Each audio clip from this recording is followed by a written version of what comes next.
Hoje, 21 de agosto de 2010, o Museu da Imagem do Som do Conselho Regional de Medicina da Paraíba vai ouvir o professor Orlando Álvares Coelho. Professor Orlando, gostaríamos de saber o local do seu nascimento e onde o senhor fez o curso primário, o ginásio e o científico. Inicialmente, bom dia para o professor Nildo Fernandes e o professor Manuel Jaime. E respondendo à pergunta, quero dizer que eu nasci no sítio Santo Antônio, pertencente ao engenho Conceição, no município de Sapé, no dia 2 de abril de 29. Quando eu tinha 6 anos de idade, em 1935, eu fui trazido para João Pessoa para estudar numa escola que existia na Rua das Trincheiras, que era da família Bonavides, que tendo como professoras da Luz, Tércia, Concita e Lourdes. E eu vim ficar interno na escola. E fui pego de surpresa, levaram-me para ver uma máquina de escrever, que naquela época era uma coisa espetacular. E meu avô que me trouxe foi embora e me deixou às 5h30 da tarde nesta casa para, como é que se diz, começar o primário. E aí eu fiquei interno, depois semi-interno, de 1935 a 1939. Em 1940 eu fiz exames para o ginásio no Colégio Pio X. Na época era dirigido pelos padres assuncionistas, entendeu? Cujo diretor era padre Evaldo Berg. Depois os irmãos maristas tomaram conta do colégio e eu fiquei aí durante o ano dos anos de 40 a 44. É curioso porque o ginásio são 4 anos e eu fiquei 5 anos. Porque o diretor pediu ao meu avô para eu fazer mais um ano no colégio. Curioso. E daí eu fui para o Liceu Paraibano, fiz 45, 46 e 47, o científico. Na época, o diretor era o professor Emmanuel de Miranda Henriques.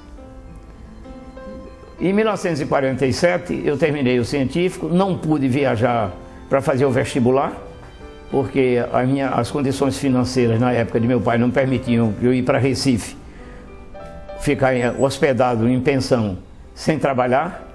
Eu fui para Recife trabalhar. E eu trabalhei em Caixa Registradora Nacional, Departamento de Máquinas Registradoras, e trabalhei no Departamento de Máquinas de Contabilidade. E em 1948 fiz o vestibular para a Faculdade de Medicina, da Universidade Federal do Recife, não era de Pernambuco ainda, era do Recife.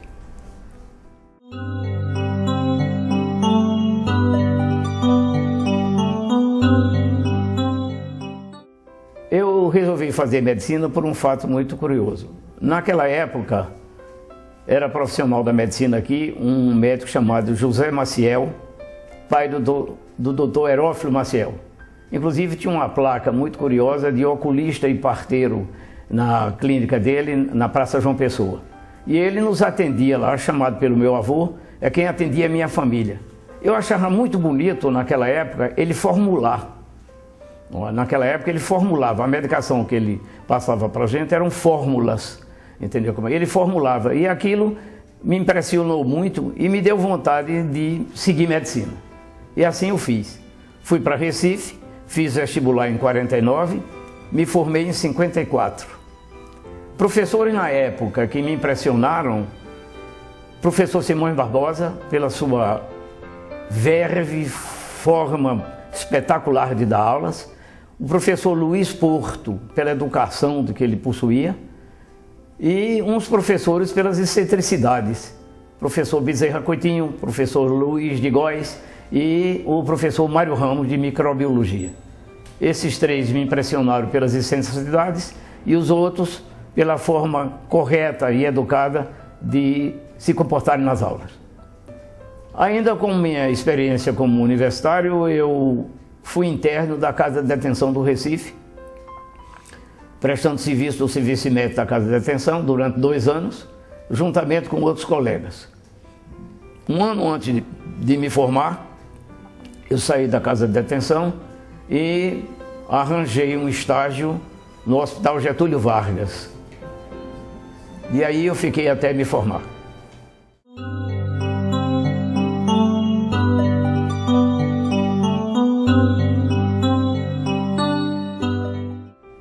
A minha opção por fazer ginecologia é que eu trabalhava no Hospital do Centenário, do serviço do professor Assento Tavares, juntamente com os médicos Beirol Uchoa, Eugênio Albuquerque e Risaldo Toscano.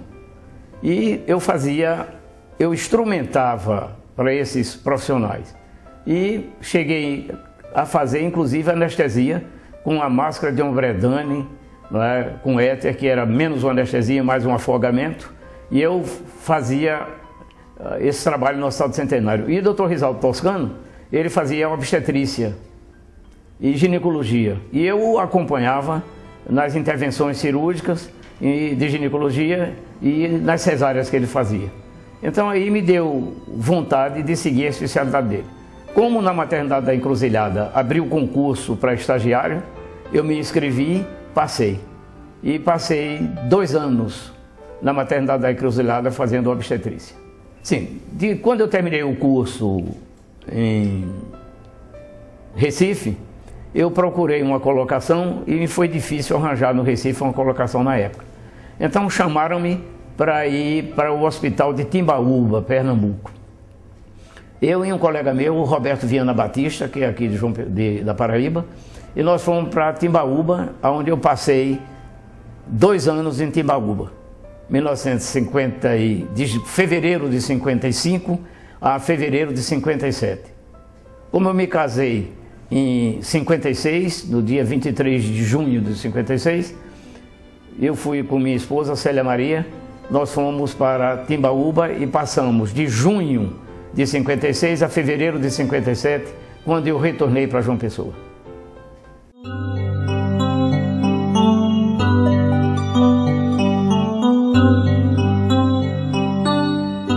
O Hospital Santa Isabel, para mim, representou, tenho a impressão, um fato muito importante da minha vida.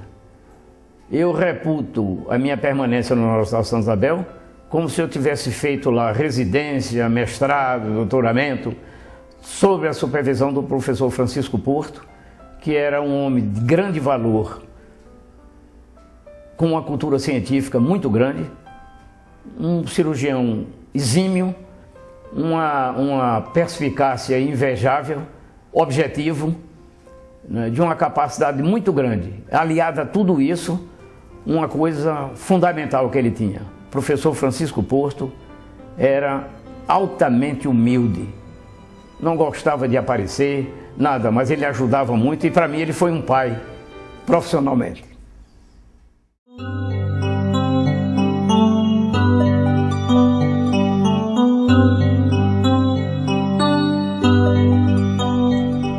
O professor Francisco Porto, atendendo a uma frase latina que nós se te ipsunt, conhece a ti mesmo, ele encerrou as atividades, como é que se diz, cirúrgicas dele, porque ele tinha um problema visual e ele era muito responsável e consciente. Então ele chamou o staff, após uma cirurgia que ele fez, e disse: essa foi a minha última cirurgia. E daí por diante, ele não operou mais, mas era presente em toda a cirurgia nossa. Toda a cirurgia nossa, ele mandava fazer, dizia que ia subir no primeiro andar do edifício do Santa Isabel, e não ia. Ele ficava numa sala contígua, acompanhando milimetricamente todos os passos da cirurgia que nós estávamos realizando. E assim foi comigo e com outros.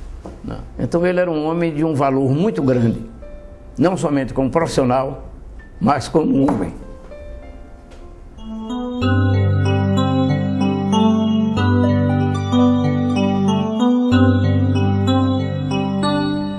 A minha atuação como docente da universidade, primeiro eu comecei na escola de enfermagem, como professor da escola de enfermagem, tanto na época do Estado, mas posteriormente da escola de enfermagem Santa Emília de Rodar, onde eu ensinava clínica cirúrgica.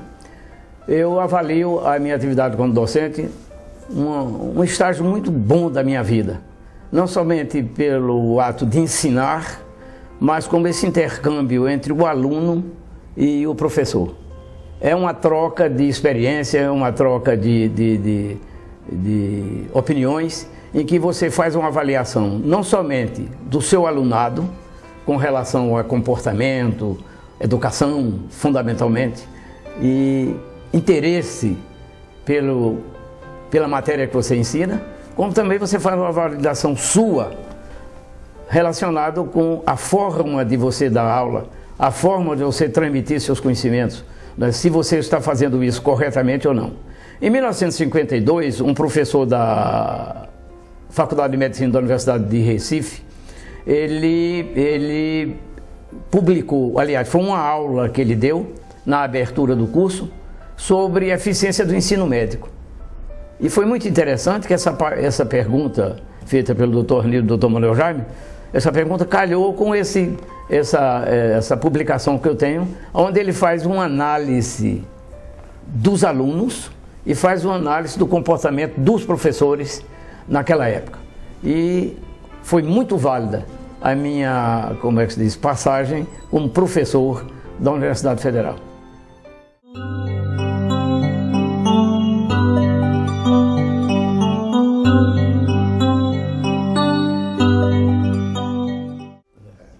Então a minha passagem pelo Centro de Ciências da Saúde é uma coisa que eu tenho gravado em mim como um fato marcante na minha vida.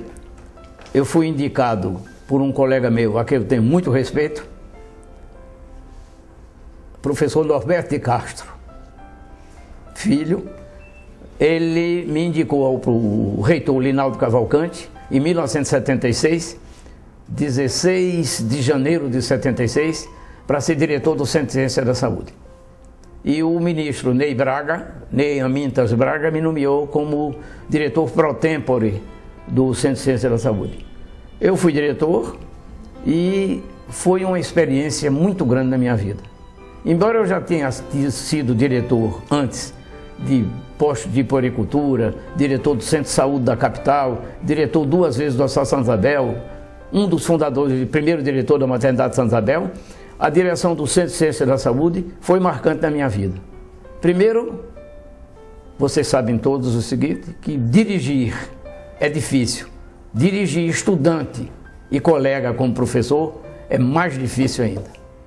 Então, isso aí me ensinou prudência, me ensinou raciocínio maior, né? Me ensinou equilíbrio na balança. Né? Você sabe o seguinte, que o estudante reivindica muito. O estudante reivindica tudo.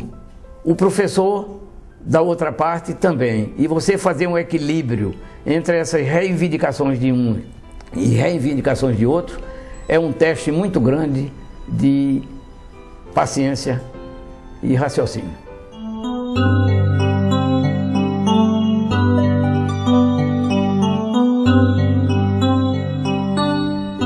Eu tenho a impressão que especificamente para mim, eu não diria, mas para todo profissional da medicina que consegue atingir, eu acho que o ápice de sua atividade profissional, pertencendo a academias e principalmente a nossa Academia Paraibana de Medicina, é uma glória. E eu fico muito honrado e fiquei muito honrado de ter sido chamado pelo professor Asdrubal Marsiglia de Oliveira para ser um dos fundadores da academia.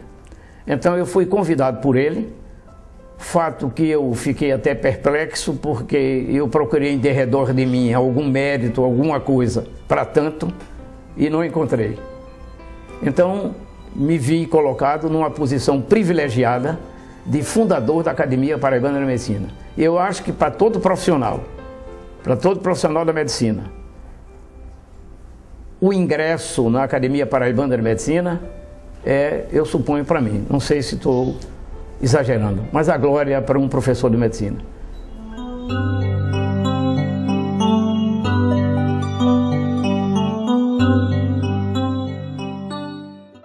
Tenho uma granja, Toca dos Coelhos, que eu tenho há 40 anos, embora digam que quem compra uma granja tem duas alegrias, quando compra e quando vende, essa segunda alegria eu não vou ter.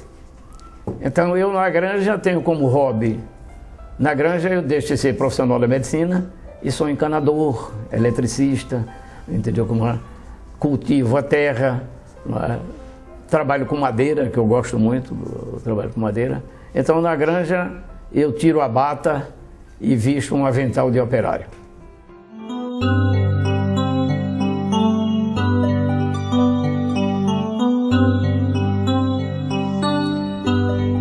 Aos que estão seguindo medicina, eu digo o seguinte, que eles sigam sem o propósito de visar lucros financeiros. Seguir a profissão médica com o desejo de servir ao próximo. E eu diria, com amor à arte.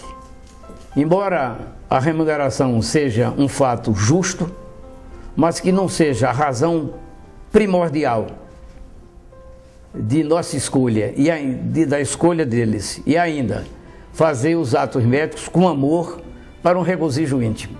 Essa é a mensagem que eu dou. Essa criação de novos cursos de medicina no país, vão me perdoar, eu não sei se minha opinião é válida, mas eu fico muito preocupado pelo seguinte, porque não somente com o lançamento no mercado de trabalho de vários e vários médicos, não é? E ainda com talvez uma certa deficiência de hospitais, de medicina em termos práticos para isso. Então eu acho que havia necessidade muito grande de uma fiscalização, de uma legislação, entendeu?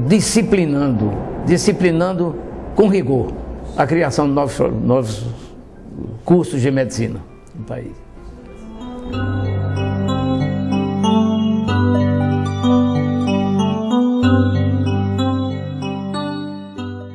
Quando eu saí da universidade, da faculdade, em 1990, que me aposentei,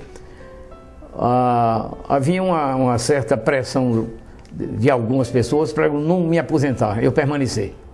E foi feita uma reunião, nos deram uma placa, a mim somente não, mas a outra, uma placa de agradecimento da universidade, e eu justifiquei a minha saída da seguinte forma: reconhecer que cumpri com o meu dever e ter senso de autocrítica no sentido de saber a hora de parar. Melhor ainda, embora todos querendo a nossa permanência, é muito melhor do que o contrário.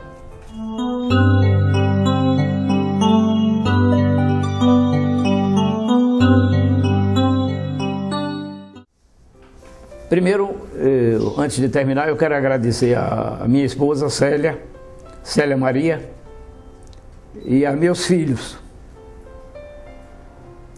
pela tolerância, compreensão, paciência, com todos os atropelos que eu causei à família com minha profissão. Ao mesmo tempo, eu quero agradecer o Conselho Regional de Medicina, nas pessoas do Dr. Manuel Jaime Filho e Dr. Ornildo Fernandes, a possibilidade e a oportunidade de expressar algumas opiniões minhas a respeito do assunto em pauta. Muito obrigado.